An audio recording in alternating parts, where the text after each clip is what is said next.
anak-anakku sekalian, pada kesempatan kali ini kita akan mendengarkan penjelasan materi pendidikan agama Katolik untuk kelas 2 sekolah dasar dengan tema bermain dan bekerja sama dengan teman.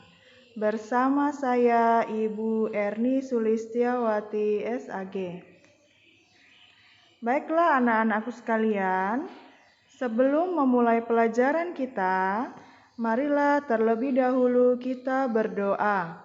Dalam nama Bapa dan Putra dan Roh Kudus. Amin. Terima kasih Tuhan, Engkau memberi kami teman untuk bermain.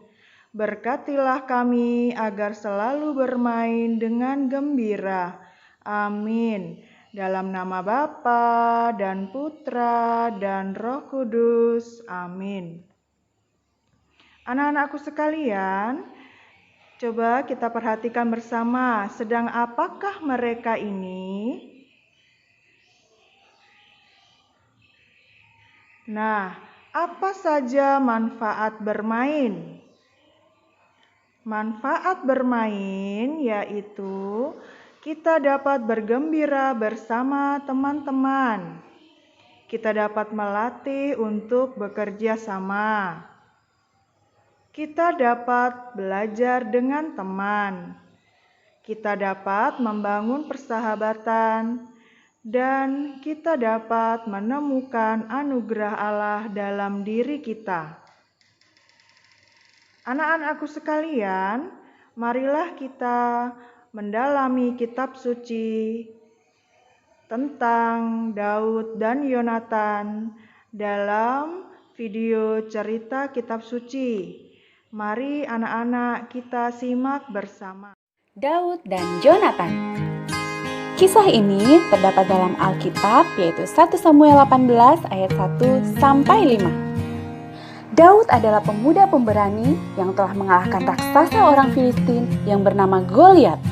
Setelah pertempuran itu, Abner, panglima tentara Raja Saul, memanggil Daud dan membawanya menghadap Raja Saul karena raja ingin tahu siapa Daud sebenarnya, anak pemberani yang telah mengalahkan Goliat. Nak, sebenarnya anak siapakah kamu? Raja, aku adalah anak Isai dari Bethlehem. Ketika Daud selesai berbicara dengan Saul, berpadulah jiwa Daud dan Yonatan, anak Raja Saul. Mereka saling mengasihi seperti saudara dan mereka menjadi sahabat dan selalu bersama.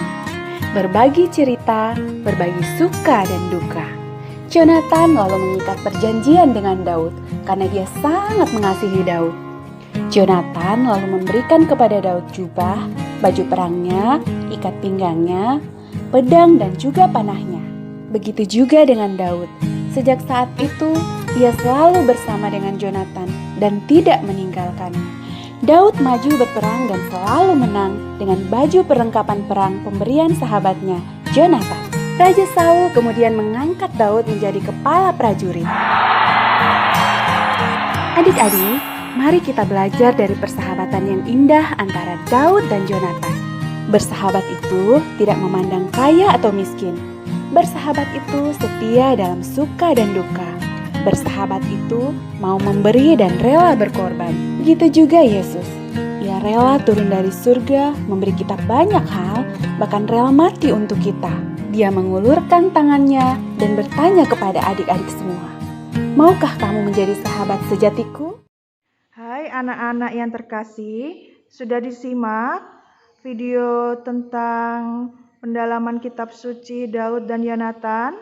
Nah, makna persahabatan dari kisah Daud dan Yonatan yaitu persahabatan antara Yonatan dan Daud sangatlah akrab dan baik.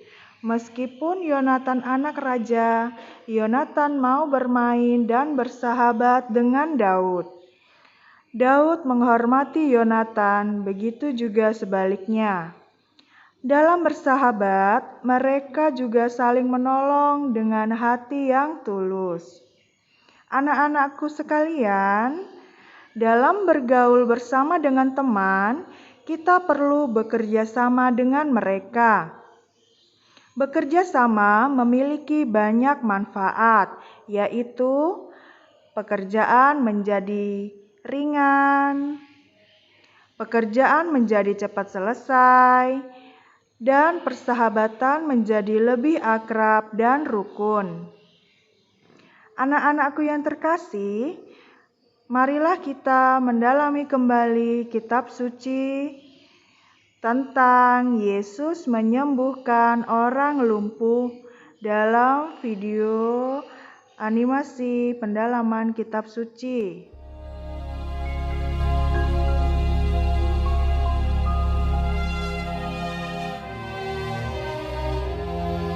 Kabar tentang Yesus makin jauh tersiar dan datanglah orang banyak berbondong-bondong kepadanya untuk mendengar Dia dan untuk disembuhkan dari penyakit mereka. Mereka datang dari semua desa di Galilea dan Yudea dan dari Yerusalem. Pada suatu hari ketika Yesus mengajar, ada beberapa orang Farisi dan ahli Taurat duduk mendengarkannya. Lalu datanglah beberapa orang mengusung seorang lumpuh di atas tempat tidur. Mereka berusaha membawa dia masuk dan meletakkannya di hadapan Yesus. Karena mereka tidak dapat membawanya masuk berhubung dengan banyaknya orang di situ.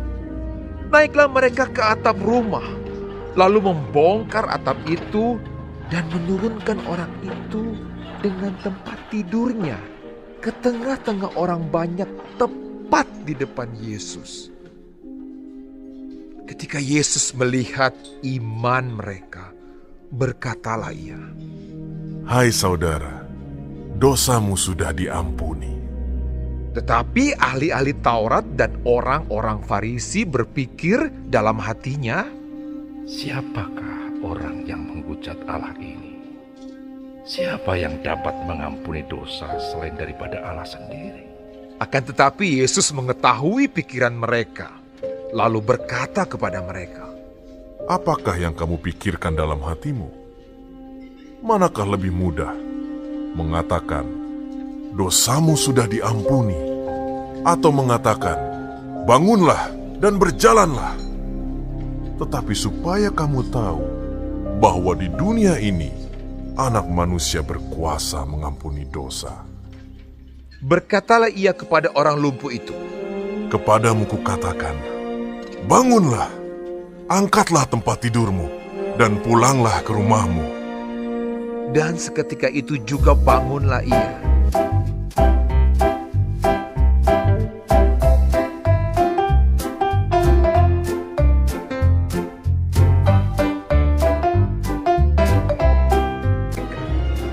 Lalu mengangkat tempat tidurnya dan pulang ke rumahnya sambil memuliakan Allah. Semua orang itu takjub, lalu memuliakan Allah, dan mereka sangat takut. Katanya, "Hari ini kami telah menyaksikan hal-hal yang sangat mengherankan."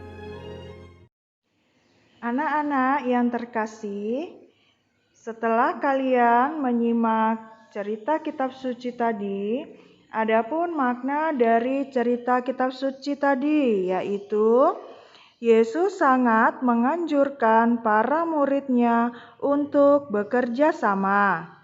Yesus mau menyembuhkan si lumpuh karena iman teman-temannya. Sebagai murid Yesus, kita juga diutus untuk bekerja sama dengan teman. Karena teman adalah anugerah Tuhan bagi kita, maka hendaknya kita saling menolong dan mengasihi. Anak-anakku sekalian, sebelum menutup pelajaran kita pada hari ini, marilah kita berdoa. Dalam nama Bapa dan Putra dan Roh Kudus. Amin. Tuhan Yesus yang baik, berkatilah kami agar mampu bekerja sama dengan semua teman. Amin. Dalam nama Bapa dan Putra dan Roh Kudus. Amin. Terima kasih untuk anak-anakku sekalian yang telah dengan setia mengikuti pelajaran pada kali ini. Ibu guru harap semuanya semakin sehat dan tetap ceria. Akhir kata dari ibu guru, terima kasih. Tuhan memberkati kita semua. Amin.